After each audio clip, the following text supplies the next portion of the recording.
하나님께 영광과 찬송을 돌려드립니다. 가장 지극히 높으시고 지극히 선하시고 사랑이 풍성하신 전지전능하신 하나님께서 우리를 사랑하셔서 이곳에 임재하시고 우리를 만나주심을 인하여 감사합니다. 그 놀라운 분 우리가 항상 만날 수 있어서 감사하고 함께 모여서 그분과 교제할 수 있는 복을 주심을 인하여 감사합니다. 이 영광스러운 시간이 영광의 시간 되게 하시고 하늘의 은혜와 평강과 사랑과 생명으로 충만히 채워지는 그런 귀한 시간 되길 원합니다. 치료가 필요한 자에게 치료를 허락해 주시고 위로가 필요한 자에게 위로를 허락해 주시고 평강이 필요한 자들에게 평강을 허락해 주옵소서. 소망이 필요한 자들에게 소망을 주시고 도움이 필요한 자들에게 하나님 아버지 이 시간도 도움이 되시는 하나님께서 만나 주시옵소서. 감사하고 예수님 이름으로 기도드리옵나이다. 아멘. 자존감이 낮은 사람들은 언어로 폭력을 당하고 신체의 학대를 당해도 그냥 견딥니다. 그냥 그건 당연하게 여기고 자기 잘못이야, 내 잘못이야, 내가 문제야라는 그런 생각을 가지고 그냥 그것을 당연하게 여기고 그냥 그렇게 가기 쉬워요. 여러분이 옛날에 그 역사 시리즈나 이런 연속을 보면 옛날 하인들은 하인 취급해도 어떻습니까? 그냥 당연하게 받아들이죠. 왜냐하면 자신들은 하인이다라는 자존감을 갖고 있기 때문에 그래요. 하인 취급을 해요. 사람 취급하지 않아도 그냥 당연하게 받아들여요. 전혀 그것에 대해서 문제의식을 갖지 않습니다. 근데 이 자존감은 정체성에 의해서 정립이 돼요. 이 정체성이라는 말은 무슨 말이냐면 결국 그래서 나는 나를 누구로 아는가, 이거에 의해서 결정이 되는 거죠. 여러분은 여러분을 누구라고 생각하는가? 나는 나를 누구라고 생각하는가? 이게 굉장히 중요한 질문이에요. 그래서 세상이 나를 여러 가지 방식으로 나를 대하고 취급합니다.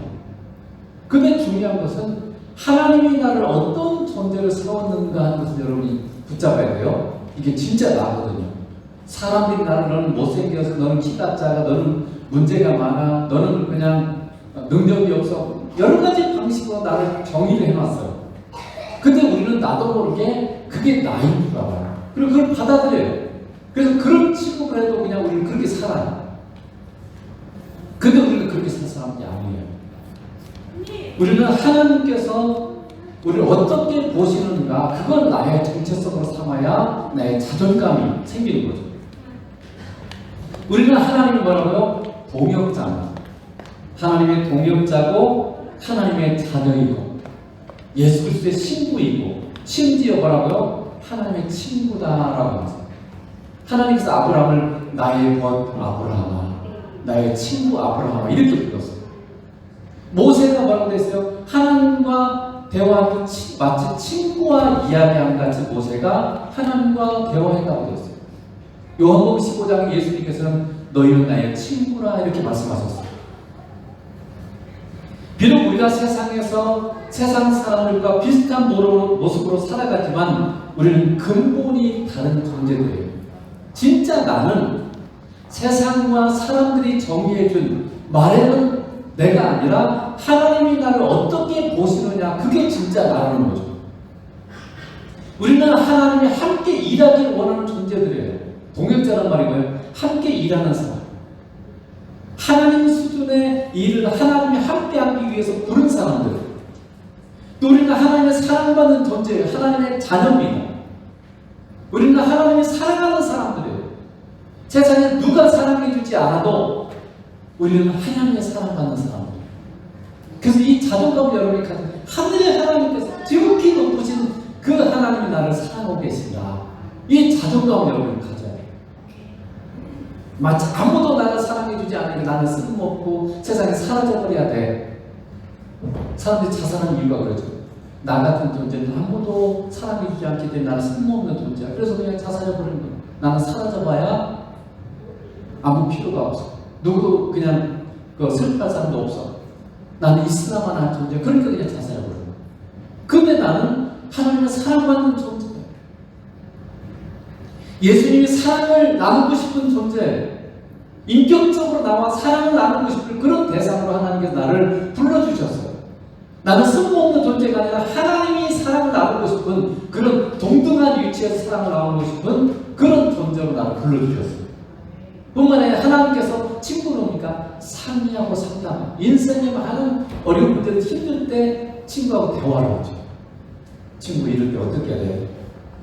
그래서 하나님께서 우리를 친구 삼았다는 것은요, 하나님께서 어떤 일 우리가 상담하고 싶다는 거예요. 상의하고 싶다는 거예요. 그분이 어떤 중요한 결정들을 할 때 나를 그냥 일만 시키고 나는 무조건 순종해야 되고 그런 존재 정도가 아니라 하나님 함께 상의하고. 그래서 아브라함에게 하나님이 그렇게 하시잖아요. 소돔과 고모라 땅을 멸망시킬 때 하나님이 어떻게 아브라함과 상의하세요. 내가 하려는 일을 내가 아브라함에게 숨기게 되냐. 그러면서 소돔과 고모라 땅을 멸망시킬 계획을 아브라함에게 얘기하죠. 그래서 아브라함이 기도를 하잖아요. 아브라함에서는 그 기도를 듣고 싶었어요. 하나님. 상의할 존재. 우리가 그렇게 놀라운 존재가 되었다는 거예요. 하나님이 나를 그런 존재로 세우셨다는 거예요. 근데 우리가 예수를 믿으면서 여전히 그냥 종의 위치로만 생각하는 사람이 많아요. 그래서 하나님이 뭔가 막 일해야 되고 막 이쪽에만 초점을 너무 맞추면 그것도 분명히 중요한 부분이긴 하지만 그건 일부입니다. 그런데 오늘 본문은 우리에게 또 다른 하나의 중요한 관점, 중요한 우리의 위치를 하나님께 정해주셨어요. 그게 뭡니까? 너희는 거룩한 제사장이다. 이렇게 말씀해주죠. 그래서 우리는 거룩한 제사장이라고. 베드로전서 2장 5절에 보면 너희도 산돌같이 신령한 집으로 세워지고 예수 그리스도로 말미암아 하나님이 기쁘게 받으실 신령한 제사를 드릴 거룩한 제사장이 될지니라. 우리는 거룩한 제사장을 하나님께 부름받았어요. 그러면 구약의 제도를 통해서 이 제사장이 뭔가 하는 걸 여러분이 좀 살펴볼 필요가 있어요. 제사장, 우리가 제사장이라도 제사장이 뭐야? 알아야 되겠죠. 민수기 28장 3절에 보면 이런 말씀이 있어요. 또 그들에게 이르라 너희가 여호와께 드릴 화제는 이러한 1년 되고 흠없는 순양을 매일 2마리씩 상번제로 드리되 어린 양 한 마리는 아침에 드리고 어린 양 한 마리는 해질 때에 드릴 것이요. 모세를 통해서 하나님께서 제사장들에게 이걸 명령하라고 했어요. 그러니까 제사장을 하는 일이 뭐냐면 매일 아침과 저녁에 흠없는 1년 된 순양을요 하나님께 제사 드리는 거예요. 매일. 그러니까 2번씩 제사를 드리는 거예요. 그래서 제사장의 중요한 임무 중에 하나가 뭐냐면 매일 2번씩 하나님께 제사를 드리는 거예요. 단순한 임무를 보면 양 한 마리를 죽여야 돼요. 그걸 각을 떠서 어떻게 해요? 장작불로 제단에서 태워야 됩니다. 금방 타겠어요? 몇 시간 동안 태워야 돼요. 그 일을 아침에 한 번 하고 해질녘에 한 번 하고 이 2번을 계속 하는 거예요. 굉장히 시간도 오래 걸리고 중요하게도 보이지 않는 그냥 단순한 일이에요. 그러나 하나님께서 이 제사제도를 주신 중요한 하나님의 의중이 있습니다. 하나님의 생각, 마음이 뭐냐면요. 제사장은 매일 규칙적으로 몇 시간씩 하나님을 대면해야 돼요. 이게 가장 중요한 본질이에요. 제사장은 적어도 하루에 몇 시간씩 2번은 하나님을 만나는 사람이다. 이렇게 말할 수 있어요. 여러분, 유대인들도 일반적인 그냥 보통 이렇게 집안들도 하루에 3번씩 오전 9시, 낮 12시, 그리고 오후 3시 이렇게 1시간씩 3번 하나님 앞에 기도했어요. 유대인들은 기본적으로 3시간 기도해요. 오전 9시 한 번, 12시 한 번, 그리고 오후 3시 한 번. 이렇게 3번 하나님께 기도하는 시간을 가졌습니다. 그에 비해서 지금 우리 그리스도인들은, 저를 비롯한 우리 그리스도인들은 여러분 정말 너무나 하나님과 함께하는, 하나님 대면하는 시간적, 그리고 그 시간이 적으니까 당연히 깊이도 굉장히 낮아요. 우리 과거의 목회자들은, 과거의 선배들이 참 많이 40일 금식 기도도 몇 번씩 하고 막 그냥 철야 기도도 막 그냥 수없이 하고 막 이렇게 대부분 살았어요. 그렇게 많이 살았어요. 그분들이 볼 때는 우리는 너무 기도를 하지 않는 그런 시대라고 보여요. 그러니까 전체적으로 이 시대는 상당히 신앙의 수준이 낮아졌어요. 그래서 여러분, 우리가 하나님께서 우리를 거룩한 제사장으로 세워주셨기 때문에 이 거룩한 제사장의 역할을 하기 위해서는 먼저는 하나님 우리 주 예수 그리스도를 자주 그리고 깊이 만나는 삶을 살아야 돼. 이게 가장 중요한 첫 번째 임무예요. 여러분 정말 거룩한 제사장으로 제대로 역할을 하려면 하나님과 우리 주 예수 그리스도를 깊이 만나요. 많이 만나요. 이게 첫 번째 가장 중요한 임무입니다. 우리 믿는 자가 신자로서 살기 위해서 가장 중요한 임무가 뭐겠어요? 하나님과 만나고 교제하는. 여러분 첫 번째 하나님을 네 마음을 다하고 뜻을 다하고 목숨을 다해서 존경해야 하는 건 사랑입니다. 가장 첫 번째 대계명이라고 해. 가장 중요한 명령이다. 이렇게 가장 첫째도 가장 우선적이고 크고 가장 중요하고, 그러니까 가장 중요하고 가장 우선적인 게 뭐예요? 하나님을 사랑하는 거예요. 마음을 다하고 뜻을 다하고 목숨을 다해서. 그래서 하나님을 만나고 하나님과 교제하는 것이 그리스도인의 가장 중요한 임무다라는 거죠. 그것이 없이는 여러분이 결코 신자로서의 삶, 거룩한 제사장뿐만 아니라 신자로서의 삶을 제대로 살 수 없어요. 하나님 만나지 않고 예수를 만나지 않고 우리가 하는 모든 행동들은요, 종교생활, 하나님 받지 않는 그냥 내 열심이고 내가 하는 거, 주님이 하는 게 아니에요. 두 번째로는 거룩한 제사장 드려지는 삶이에요. 제사장은 다른 사람과 구별된 삶을 살아야 돼요. 출애굽기 40장 14절에 보면 제사장 서문을 내용이 나오는데 40장 13절에 하나님께서 모세에게 이렇게 말씀하세요. 아론은 모세의 형이죠. 레위파고 대제사장인데 아론에게 거룩한 옷을 입히고 그에게 기름을 부어 거룩하게 하여 그가 내게 제사장의 직분을 행하게 하라. 근데 거룩하게 라고 이렇게 돼 있는데 이 거룩하게는 뭐냐면 구별된 존재, 하나님께 바쳐진 존재, 이런 뜻이에요. 그걸 구약에서 뭐라고 했어요? 나시린, 이렇게 불렀어요. 나시린. 나시린은 뭐냐면 하나님께 자기를 온전히 드려진, 바쳐진 존재를 나시린이라고 해요. 그러니까 제사장은 뭐예요? 하나님께 자신을 바쳐진 존재예요. 드려진 존재예요. 그렇기 때문에 제사장들은 하나님께 드려졌기 때문에 다른 지파 사람들처럼 일을 안 했어요. 어떻게 하나님만 섬기는 일만 했습니다. 그래서 하나님께서는 이 레위 지파 사람들이 먹고 살 수 있도록 어떻게 했어요? 12지파가 11조를 다 냈어요. 11조를 바쳤어요. 왜 11조를 바친 줄 아세요? 하나님께 드리는 게 아니에요. 이걸 레위 지파 사람들한테 주려고 하나님이 거둔 거예요. 그리고 그 11조를 거두어서 레위 지파 사람들한테 주고, 레위 지파 사람들 다시 11조라는 그걸 대제사장한테 주고, 그리고 그 남은 것을 어떻게, 그걸 하나님께 그냥 드리는 거예요. 우리는 비록 눈에 보이는 세계에서는 세상 사람들처럼 살지만 우리는 하나님께 바쳐진 사람. 여러분은 하나님께 온전히 바쳐진 사람들. 고린도서 6장 20절에 보면 이렇게 되어 있죠. 값으로 산 것이 되었으니 예수님의 생명값으로, 피값으로, 십자가의 보혈의 피값으로 여러분을 샀어요. 우리 누구 거요? 내 거가 아니고 하나님 거. 이제는 더 이상 우리는 우리 거가 아니고 하나님 거예요. 그런즉 너희 몸으로 하나님께 영광을 돌리라, 이렇게 말씀합니다. 우리는 하나님께 바쳐져서 예수님의 피값으로 사서 하나님을 위해서 살도록 부름받은 존재예요. 그러므로 여러분, 그리스도인들의 목표는 하나님을 사랑해서 하나님을 기쁘시게 하는 것을 목표로 삼는 자예요. 내 인생의 목표는 하나님을 행복하게 하는 거예요. 여러분의 목표를 수정했으면 좋겠어요. 내 인생의 목표가 내가 돈 많이 벌고 좋은 집 사고 세상에 성공하고 이런 게 아니라 나는 하나님을 행복하게 되는 자가 되고 싶다. 그게 하나님의 의중과 심정을 해야 되는 거예요. 천진 사람처럼 하나님이 뭘 원하는 걸 알고 하나님이 원하는 그것을 순종해 드리는 사람, 그게 바로 그리스도인의 목표라는 거예요.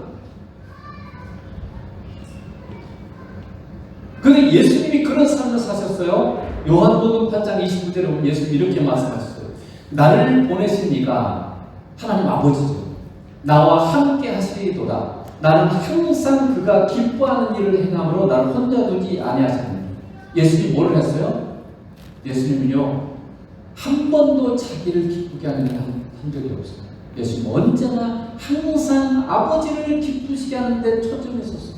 예수님의 목표는 아버지 하나님을 기쁘시게 하는 것. 이게 예수님의 목표였어요. 인생의 목표였어요. 그렇다고 해서 예수님은 의무적으로 행하고 아무런 자유도 없이 살고 좀처럼 아무 행복도 없이 그렇게 살았을까요? 예수님은 아버지를 사랑했어요. 하나님 아버지를 사랑했어요. 그리고 아버지를 위해서 사는 것이 가장 가치 있을 뿐만 아니라 가장 행복하다는 것을 아셨기 때문에 기꺼이 그렇게 하셨어요. 해야 되니까 의무감을 한 것이 아니라 기꺼이 자원함과 불금으로 그렇게 하셨어요. 그럼 우리가 어떻게 합니까? 왜냐하면 예수님 안에는 기쁨이 항상 가득했기 때문에. 요한복음 15장 11절 보세요. 내가 이것을 너희에게 이름은 내 기쁨이 너희 안에 있어 너희 기쁨을 충만하게 하려. 예수님 안에 충만한 기쁨이 있다는 거. 이 기쁨을 너희에게 주려고 내가 지금 이걸 너희한테 명령하는 거다. 너희가 서로 사랑해야 돼. 그것은 내가 하나님 아버지를 사랑하는 기쁨이 내 안에 충만하기 때문에 이 기쁨을 너희에게도 나누고 싶어서 내가 너희에게 말하는 거다. 이렇게 말씀하는 거예요. 그러니까 예수님은 하나님 아버지를 너무나 사랑하셨기 때문에 하나님 아버지를 기쁘게 하는 것이 그분의 행복이었어요. 아버지가 기뻐하고 아버지가 행복하는 모습을 보면 예수님도 기뻐했어요. 여러분 우리도 그렇지 않습니까? 여러분이 사랑하는 사람에서 뭔가를 하고 그 사랑하는 사람이 행복해하는데 우리도 이런 행복하고 기뻐하지 않는가요? 여러분에게도 주님을 사랑하고 주님을 기쁘게 하여서 그분의 행복이 여러분 안에 충만해지길 축복합니다. 그리스도인은 주님을 행복하게 하는 사람이고 주님을 기쁘게 하는데 자기 자신을 드리는 사람, 나 시인입니다. 하나님을 기쁘게 하고 하나님을 행복하게 하는 나 자신을 드리는 사람들, 받쳐진 사람들, 그게 바로 그리스도인이에요. 그리고 그분을 기쁘게 하는데 그분의 행복이 기쁨이 내게 임해요. 여러분 하나님께 순종할 때 안 기쁘던가요? 기쁘잖아요. 그분의 기쁨이 내게 전달되는 거예요. 내가 순종할 때 그분이 막 기뻐하는 그 기쁨을 나에게 나눠주시는 거예요. 그러니까 내가 행복한 거예요. 그러니까 예수 믿는 사람은 주님을 기쁘시게 하면서 나도 행복하고 예수님도 행복하고 그래서 이것이 실제인 삶, 다른 누구보다 행복한 삶, 누구보다 기뻐하는 삶, 이게 그리스도인의 삶이라는 거예요. 세 번째 제사장은 축복하는 사람이죠.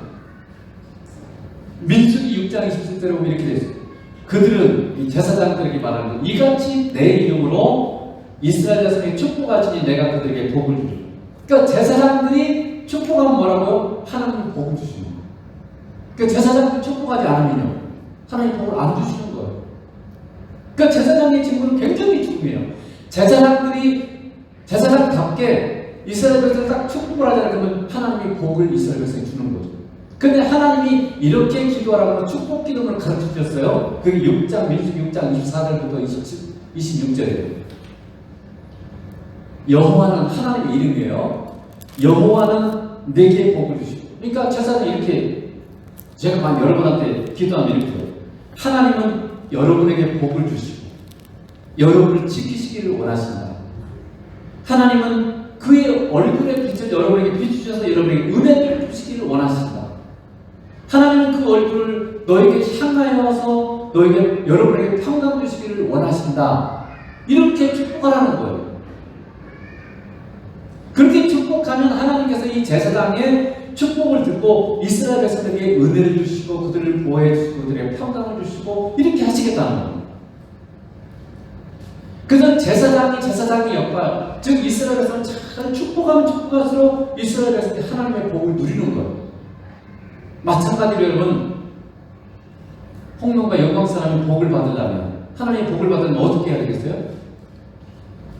우리 민족이, 우리나라가 복을 받으면 어떻게 해야 되겠어요? 제사장이 우리가 축복해야 돼요. 우리가 축복하지 않으면 하나님이 복을 주고 싶어도 못 주시는 거예요. 우리가 축복해야만 하나님이 복을 주실 수 있다는 거예요. 그래서 여러분, 이 세상이 여러분 주변의 사람들이 복을 못 받아요. 우리가 복을 안 비는 거예요. 축복하지 않고 맨날 욕하고 비난하고 정죄하고 이렇게 사니까 복을 못 누리는 거예요. 하나님 복을 주고 싶은데 우리가 축복해야만, 제사장이 축복해야만 내가 그들이 복을 줄 줄 이렇게 약속하셨기 때문에 여러분이 축복하는 사람들이 복을 받아요. 미운 사람도 축복 많이 해요. 고향에서 옛날에 얘는 예수나 믿어버려요. 미운 사람한테 그렇게 축복하고 예수님이나 믿어버려요. 예수님이나 믿고 천국 가버려요. 이렇게 자꾸 축복을 하면 하나님께서 그 축복을 듣고 그들에게 복을 주시겠다는 거예요. 무엇보다 하나님이 복을 주시고 하나님이 보호하시고 하나님이 은혜 주시고 하나님이 평강 주시도록 여러분 자꾸 축복해야 됩니다. 하나님이 영광의 빛을 비춰주시고 얼굴을 우리에게 향하도록 축복해야 됩니다. 여러분은 홍명과 영광주를 위해서 축복합니까? 이 지역이 잘 되기를 원하죠. 여러분도 잘 되기를 원하잖아요. 근데 여러분 축복해야 돼요. 그래야 이 지역이 잘 살고 복을 받는 거죠. 이 민족이 잘 되면 여러분 축복해야 돼요. 세계 열방이 잘 되면 축복해야 돼요. 이 시대의 교회에 우리가 거룩한 제사장 하나님을 불러주셨는데 이 제사장들이 제사장 역할을 안 하면 어떡하냐. 세상이 복을 못 받아요. 그리고 점점점 어둠이 세상에 깔리고 점점 세상은 잘못과 파탄의 지경으로 갈 수밖에 없다는 거죠. 여러분, 하나님이 여러분이 그렇게 말씀합니다. 너희가 세상을 축복하기 전에 내가 세상을 바꿀 수 없다. 세상 사람들이 복을 받는 것은 너희에게 달렸다. 나는 너희에게 그 권한을 주었다. 이렇게 말씀합니다. 그러니까 사람들은 세상 사람 하나님 모르기 때문에 잘못된 길을 자꾸 가죠. 저주받은 곳을 갈 수밖에 없어요. 근데 제사장인 우리가 그들을 축복할 때 하나님이 그들에게 은혜를 베푸시고 그들을 돌이키게 하시고 그들에게 복을 주시는 그런 일을 하나님이 하시겠다고 말씀하시는 거죠. 여러분, 이 중차대한 인물을 가진 신령한 제사장 우리를 하나님이 세우셨어요. 그 여러분 얼마나 중요합니까? 여러분 한 사람 한 사람이 정말로 중요하세요. 세상 사람이 복을 받고 못 받고 여러분이 달렸어요. 갑자기 속보인데 우리 무안공항에 제주항공이 지금 착륙하다가 랜딩기어가 안 빠져가지고 그냥 동체 착륙을 하다가 지금 벽에 부딪혀가지고 상당히 많은 사람이 죽었대요. 치앙마이에서 오늘 돌아오는 비행기가. 여러분 거기에 누군가 그리스도인 축복하는 사람이 있었다. 하나님 그 사람 때문에 그걸 살려주는 거예요. 근데 누군가 그런 역할을 안 하면 이게 문제가 생기는 거죠. 그래서 우리가 이 신령한 제사장으로서 우리가 그 역할을 제대로 하고 또 믿음의 사람으로 제대로 쓰려면 우리가 신령한 젖을 먹으며 주님께 나아가야 됩니다. 자, 오늘 2장 2절에 이렇게 되죠. 갓난아기들 같이 순전하고 신령한 젖을 사모하라. 이는 그로 말미암아 너희로 구원에 이르도록 자라게 하려 합니다. 여러분은 반드시 성장해야 돼요. 자라가야 됩니다. 그러기 위해서 오늘 본문처럼 여러분 순전하고 신령한 젖을 사모해야 돼. 이게 사모하다는 말이 그걸 갈급해야 한다, 사모한다, 갈망한다 이런 뜻이에요. 애들이 갓난아기가 배고프면 어떻게 막 젖 먹으려고 그러잖아요. 우유 먹으려고 그러잖아요. 막 뭐든지 막 빨라고 그러잖아요. 어린아이가 성장하려면 어떻게 돼요? 깨끗하고 좋은 젖이나 우유를 먹어야 돼요. 만약에 더럽고 오염된 우유를 먹으면 어떻게 돼요? 아이가 성장만 아니라 생명에도 큰 위협을 당하게 됐습니다. 마찬가지로 여러분, 우리도 영적으로 성장하고 제대로 된 거룩한 제사장의 직분을 감당하려면요, 순전하고 신령한 젖을 사모하는 걸 먹어야 돼요. 그렇다면 여러분, 여기 순전하고 신령한 젖이 무엇일까요? 하나님이 주시는 거예요. 하나님이 주시는데 이 하나님이 주시는 것을 신실하고 충성스러운 주의 종들로부터 하나님이 주시는 겁니다. 그들을 통해서 하나님의 말씀을 공급받아서 그걸 여러분에게 전해주는 거죠. 잘못된 가르침 우리를 타락하게 만들고 예수님이 아닌 다른 것을 추구하는 존재로 만들어버려서 천국이 아닌 멸망의 길을 가게 만듭니다. 예수님을 추구해야 되는데 잘못된 가르침은 우리를 세상 다른 것을 추구하게 만듭니다. 여러분 주의 종들이 주님을 사랑하는지 진실한지 그리고 정말로 주님으로부터 생명의 말씀을 받아서 전하는 자인지를 분별해야 해요. 그래야 여러분이 은혜를 받고 여러분이 성장합니다. 말씀에 은혜가 있고 말씀에 생명이 있고 여러분을 더욱더 하나님과 예수님께로 더 가까이 가게 만드는가 여러분 점검해야 돼요. 말씀을 들으면서 내가 더 주님을 알게 되고 주님께 더 가까이 가게 나를 만들어주고 있는 건가, 내가 정말 믿음이 성장하고 새로워지고 있는 건가, 여러분 이걸 점검해야 됩니다. 주의 종들 가운데도 일부겠지만 자신의 능력 있는 사람이 있어요. 태어날 때부터 달란트가 많은 사람이 있어요. 세상에 그렇잖아요. 여러분 주변에 달란트가 많은 사람이 있어요. 말투면도 좋고 논리력도 있고 언어 구사력도 좋고 이런 사람이 있어요. 자신의 능력, 자신의 뛰어남, 자신의 권세와 권위 이런 걸 드러내는 주의 종들은요 멀리하는 게 유익한 그런 사람들과 함께하면 여러분이 잘할 수가 없어요. 겸손하고 진실하며 사랑의 삶을 살고 무엇보다도 예수님을 사랑 예수님께로 이끄는 주의 종들이 진실한 주의 종들입니다. 우리가 신실한 주의 종들로부터 이 신령한 것을 먹어야 됩니다. 그래 여러분이 성장해요.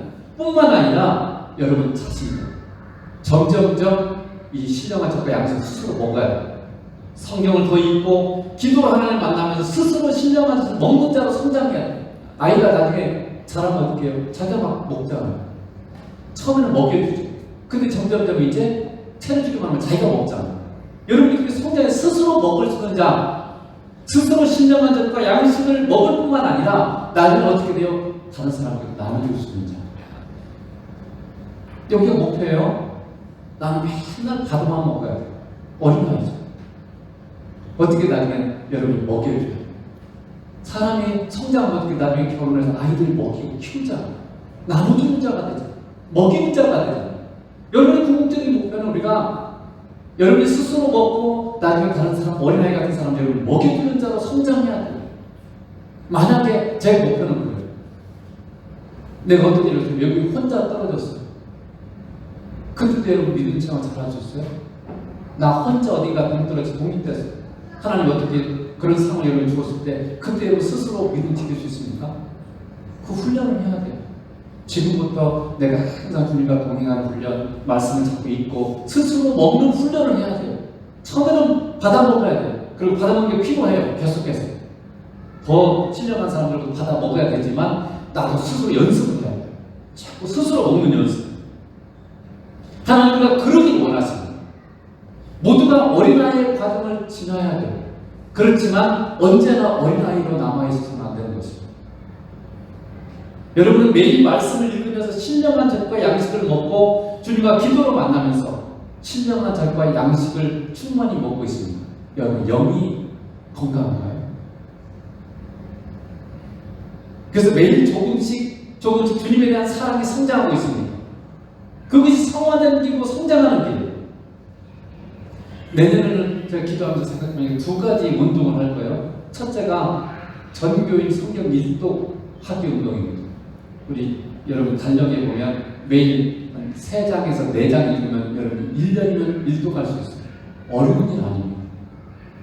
통독 그 어플 같은 거 하면요, 뭐 1.5배속 이렇게 있어요. 그런 정도로 읽으면요 오래 안 걸려요.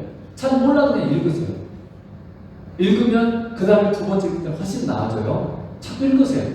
읽으면서 그냥 그 중에 많이 읽는 그 중에 하나만 하나님이 나한테 뭔가 깨우치면 그게 신령한 것을 먹는 거예요. 다 할 필요 없어요. 그 중에 하나님은 그날 내게 주신 양식을 먹는 거죠. 그래서 성경 일독 운동을 하면 제가 저 게시판에 여러분 이름을 다 써놓을 거예요. 그럼 여러분이 매주 주일날 와서 내가 읽은 거기가 써놓은 거예요. 창세기 1장에서 창세기 5장 이렇게 그 주간 읽은 거예요. 그래서 구약 다 읽은 사람, 신약 다 읽은 사람 가서 상품권을 주든지 뭔가 그것도 재정이 받침되는 데서 한번 지금 생각해 한 5만 원씩 정도 구약 읽으면 5만 원, 신약 읽으면 5만 원 이렇게 해서 지금 생각을 하고 있습니다. 그래서 여러분이 꼭 이 성경 일독 운동에 참여를 누구나 다 참여했으면 좋겠습니다. 내가 스스로 먹는 것. 이게 이 운동이죠. 두 번째는 천국에 꼭 함께 가고 싶은 두 사람. 여러분이 안 믿는 사람, 이미 믿는 사람 말고 안 믿는 사람 중에 내가 꼭 천국에 이 사람하고 같이 가고 싶다 두 사람을 정하세요. 그리고 그 사람에서 매일 기도하세요. 매일 기도하고 주님께 기도하세요. 때가 되셨던가 하나님 기회 주시면 이 두 가지 운동은 내년에 반드시 여러분 해야 됩니다. 내가 꼭 천국에 데려가고 싶은 사람, 여러분이 사랑하는 누군가 안 믿는 사람이 있으면 꼭 그 사람은 내가 천국에 같이 데려가야 되겠다. 그 두 사람에서 매일 기도해야 돼요. 빼먹지 말고 기도하면서 하나님께 부르짖고 이렇게 하면 하나님이 그 마음을 열어주고 분명히 그렇게 하실 거예요. 우리는 매일 주님을 만나면서 신령한 젖과 양식인 주님의 은혜와 사랑을 풍성히 누려야 됩니다. 그래야만 우리가 성장, 그래야만 우리가 거룩한 제사장으로서 그리고 믿음의 사람으로서 제대로 된 삶을 살 수가 있는 거예요. 두 번째, 주님께 나아가야 됩니다. 첫 번째 연결되지만, 자, 2장 4절에 이렇게 되죠. 사람에게는 버림받으였으나 하나님께는 택하심을 입은 보배로운 성도이신 예수님께 나아가. 여러분, 예수 you come to him. 그러니까 예수님께 여러분이 가는 것. 우리가 신령한 제사장이 되고 성전이 되는 게는요, 예수님께 가서 만나는 거. 여러분이 의지적으로 결단해야 돼요. 그냥 저절로 되는 거 아닙니다. 선택에 우리는 인격적인 존재로 하나님을 참가했기 때문에 내가 예수님을 찾아가요. 우리가 저거 이 사귐기도 똑같아요. 내가 찾아가야 돼요. 가만히 있으면 되나요? 안 됩니다. 바쁜 일들이, 여러 가지 일들이, 세상의 것들이 자꾸 내 이걸 관심과 이걸 다 끌어가 버리죠. 주님 만날 시간이 없어요. 저절로 되는 거 아니에요. 신앙은 내가 훈련해야 돼. 내가 결단해야 돼요. 예수를 만나야만 제사장의 역할을 제대로 할 수 있고 신앙이 성장할 수 있습니다. 하나님이 우리에게 주신 역할을 충성스럽게 감당하는 길은 예수님과 함께 하는 길밖에 없어요. 예수님을 만나지 않고 그런 길은 없습니다. 모든 능력, 내게 능력 주시는 자 안에서 내가 모든 걸 할 수 있다. 능력 주시는 예수님 안에서만 우리는 하나님의 기뻐하는 일을 할 수 있어요. 우리의 노력, 우리의 지식, 우리의 의지로만 되는 게 아니에요. 우리의 노력과 의지는 예수님 만나는 데 집중해요. 시편 기자는 이렇게 얘기를 합니다. 시편 92편 13절에 이는 여호와의 집에 심겼으며 우리 하나님의 뜻 안에서 번성하리로다. 그는 늙어도 여전히 결실하며 진액이 풍족하고 빛이 청청하니. 여러분, 주의 은혜를 풍성히 누리는 사람, 주의 은혜와 사랑 풍성히 누리는 자리는요, 여호와의 집, 하나님이 계시는 그곳에 나무가 심겨졌어요. 그러니까 하나님의 은혜와 사랑이 항상 풍성한 그 자리에 심겨졌으니까 항상 은혜와 사랑을 누리는 자리에. 그러니까 어떻게 해요? 번성합니다. 번성하면 어떻게 해요? 늙어서도. 여러분 나이 먹었어요? 저는요 항상 그 생각, 이게 당연하다고 생각해요. 내가 늙어서 주님 앞에 가기 전에 가장 최고의 신앙 상태. 그래야 마땅하잖아요. 나이 들면 이제 힘 빠지고 아무도 못하겠어. 신앙이 추락하고 떨어지고 그렇게 되면 뭔가 잘못된 거예요. 내가 주님과 만날 시간이 그렇게 축적되는데, 그렇게 많은 시간을 주님과 함께 많이 보냈는데 마지막 순간이 가장 성령 충만하고 가장 주님 닮은 삶, 그게 마땅한 거죠. 그러니까 주님과의 만남이 지속되면 지속할수록 어떻게 돼요? 우리가 번성하고 늙어서도 여전히 결실하고 여전히 은혜가 있고 여전히 감사가 있고 여전히 기뻐하고 여전히 사랑하고 여전히 하나님을 노래하고 이렇게 된다는 것이 시편 기자가 얘기하고 노래하고 있는 거예요. 그래서 주님을 만나고 주님과 교제하는 것이 여러분의 습관이 될 수 있도록, 습관으로 찾아볼 수 있도록 여러분이 결단하고 훈련해요. 여러분 어떤 자리에 앉으면 여러분이 자동적으로 기도하는 자리가 있어요. 기도가 드는 자리가 있어요.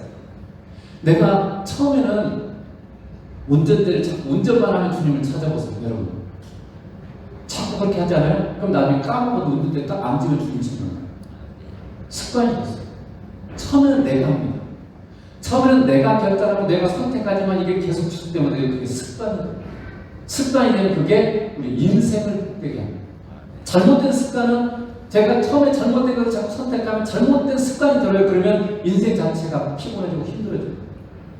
그래서 이 습관, 선택이 굉장히 중요해요. 하나님 우리에게 인격적으로 창조하셨기 때문에 내가 하루하루 사는 이 선택은 굉장히 중요해요. 결단. 좋은 것 다른 게 아니라 예수님께 나아가고 예수님을 만나는 이 습관이 여러분에게 잡혀야 돼. 그래야 어려운 일이 닥치는데 그냥 여러분 핸드폰 이러면 핸드폰을 어디다 놓고 왔어요. 무슨 생각부터 듭니까? 큰일 났네. 그거 돈 많이 나갔는데? 그 잊어버리면 큰일 났네. 이런 생각부터 듭니까? 주님이 해주시겠어요. 주님 찾으시겠어요. 이렇게 여러분 그 생각부터 갑니다. 습관이에요. 내가 어떤 일이든지 주님께 자꾸 의탁하고 주님을 의지하는 습관을 가지면요, 순간 이게 중요한 걸 잊어버려도 순간 하다가 주님이 계시죠. 이게 딱 여러분이 딱 와야 돼요. 왜냐하면 주님을 자꾸 여러분 찾는 이게 훈련을 해놓으면 그게 습관이 돼서 그게 자동적으로 돼요. 그렇게 돼버려요. 그래서 이 훈련을 여러분 해서 이것이 습관이 되고, 그럼 여러분 인생 전체가 복이 있는 거예요. 하늘의 은혜와 감사와 사랑과 생명을 충만히 누릴 수 있는 자리는 아버지를 만나는 자리고 예수님을 만나는 자리고 성령 인도를 받는 자리고 힘을 다하고 뜻을 다해서 그 자리를 추구하시길 축복합니다. 여러분 습관이 되고 있어서 그 하나님을 매일같이 풍족히 누리는 그런 삶으로 다져갈 수 있도록 그것이 여러분이 복받고 여러분만 아니라 여러분을 사랑하는 사람과 세상 사람을 복되게 할 거룩한 제자으로 우리가 서는 길입니다.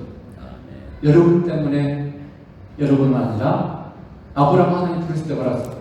너는 복의 근육이 될지라 세상 만민이 너로 말미암아 복을 받을지라. 이게 제사장입니다.